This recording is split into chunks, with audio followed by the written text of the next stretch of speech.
Welcome back, everyone, to the channel. I just want to say I appreciate you guys being here for just a couple minutes of your day. I appreciate you guys. So this is a book review of The Demon in the Lockbox.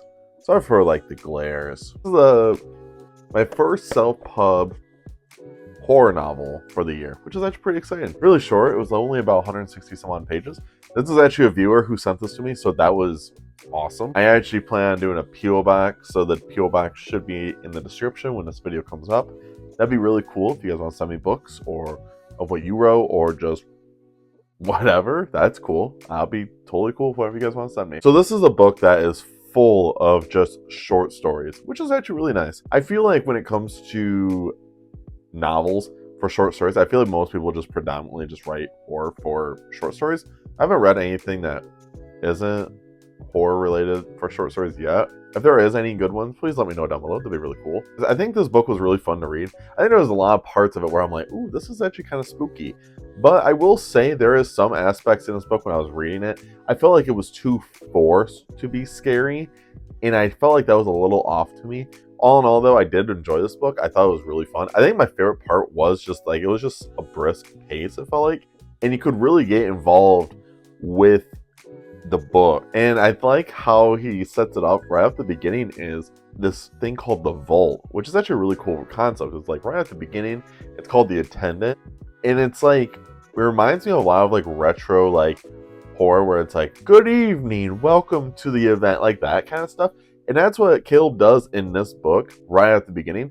And at first I was like, what in God's name am I reading? And then I was like, oh my gosh, this is so cool, because I just like the feel of it. It makes you feel like you're entering into one of those dark, scary movies, or how they used to do it back in, I think it was the 50s or the 60s when they used to do stuff like that, or Tales from the Crypt. It reminded me of that a lot, where you would be introduced to scary things in this world, and then you live through it. You get to watch it, but through this you get to read it. I thought that was a really cool concept throughout this book. But of course, like I said before, most short story novels, not all of them are gonna hit. I think most of them were actually pretty good. There were some that I was like, it's okay.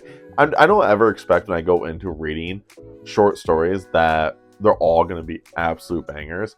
And I don't read a lot of short stories, collection of short stories, to really be a judge for it all. But I did like this. I think this is his first book. I have his other book here, so I plan on reading that later this year. Like I said, I think it was a really fun book, and I think everyone should definitely go check it out. I think right off the beginning of this book, I like I said, I keep bringing up the intro.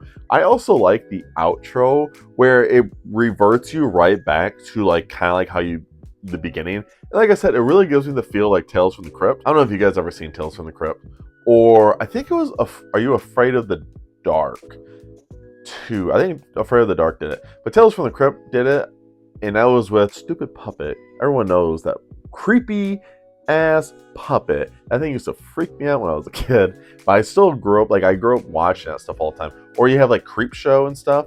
That's how this book reminds me of those aspects of things, and I really liked that. I thought it was a really cool aesthetic. I feel like I should have read this more towards the fall, but I also am a sucker of just reading horror novels. I love scary books. All in all, I really did enjoy this book. I gave it a 4 out of 5 stars. I do think this was a 4 out of 5 stars. I think it was a fun book to read. It's a really quick pace. Would I read it again? Maybe. I don't really reread a lot of books too much unless they were absolute bangers, usually, which are my 5-star reads. But I don't like rereading books in general. It has to be something where I either am doing it for the channel or just a pure pleasure. I don't really do that because there's so many books I just want to read in my life, and I don't really have the time for rereads. But if I had a choice of if I was asked would I want to reread this book, yeah, I'd probably reread it. But I think it was really fun. Would I recommend it to friends? Absolutely. I think it was a fun read. It's just a quick palate cleanser, especially right now because I'm reading such a big epic fantasy series of The Wheel of Time and the Starlight Archive. So reading this is actually really nice to read something that isn't either of those. Nice, easy book. Lets my mind just be rest from fantasy. I read this book in 2 sittings, which was great, and it was fun. I liked most of the stories. I think out of all of them, I think my least favorite was 2 of them. So, which is great. I think it was 13 or 14 books. So batting, well, not 100, but batting 12 out of 14 bucks is a pretty good solid thing. So I just gotta say, good job, Caleb. If you guys made it to the end of this video, I do appreciate it. Make sure you guys check out all my socials down below. And of course, make sure you guys go check out Caleb's book, all of his books. And last but not least, make sure you guys stay safe, stay hungry, and tell someone you love them. I'll see you guys in the next video.